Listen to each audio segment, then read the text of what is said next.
Dr. Farrer, I know you are a professor and chief of biomedical genetics at Boston University.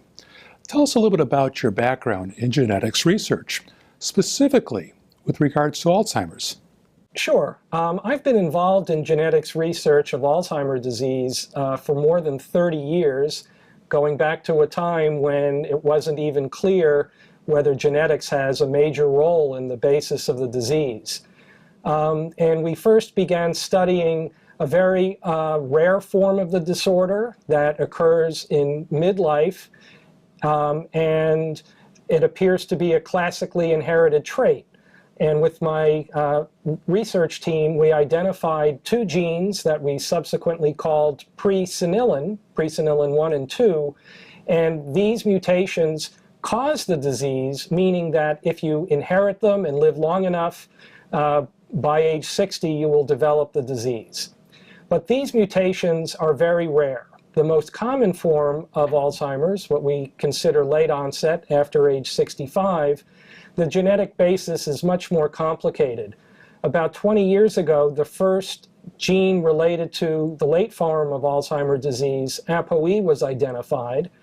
But it wasn't until several years later my research team was involved in identifying a gene called SORL1 to be associated and variants in it conferring higher risk to the disorder.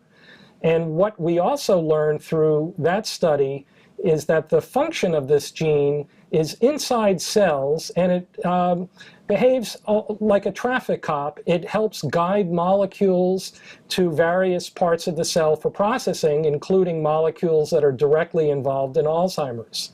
So as a consequence of this, we now had another biological mechanism related to the disorder.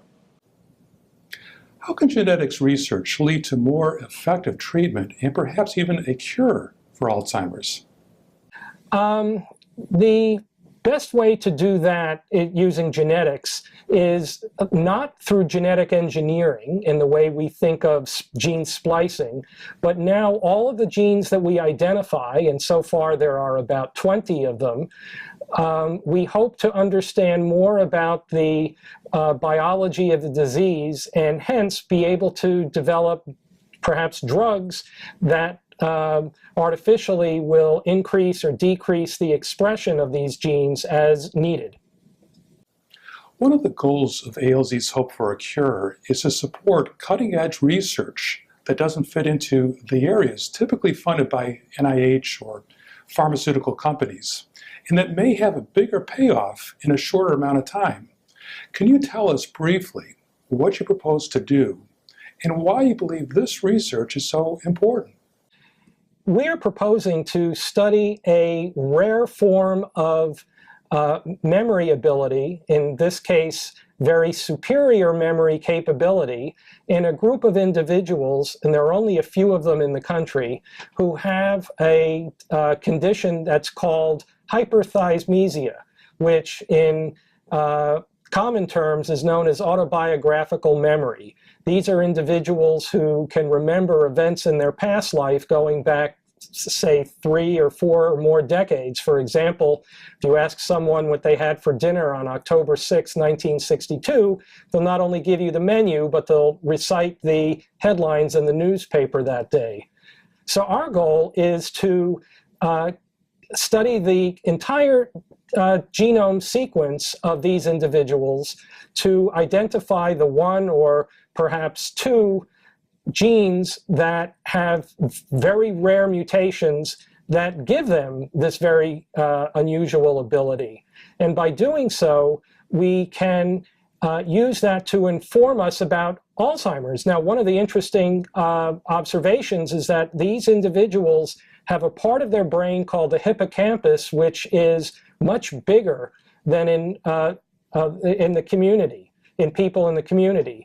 In contrast, in Alzheimer's disease, this is the first part of the brain that is attacked and the neurons die. So it is our hypothesis that if we can identify genes that are responsible for increasing the size of hippocampus, it may help us develop therapeutic strategies to halt the progression or stop entirely the degeneration of that part of the brain in Alzheimer's disease.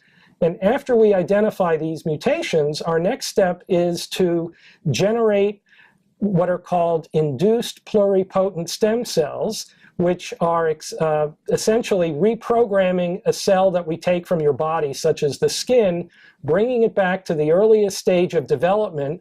And in this particular case, we want to create neuronal cells, brain cells, from individuals who have these, this unique memory capability.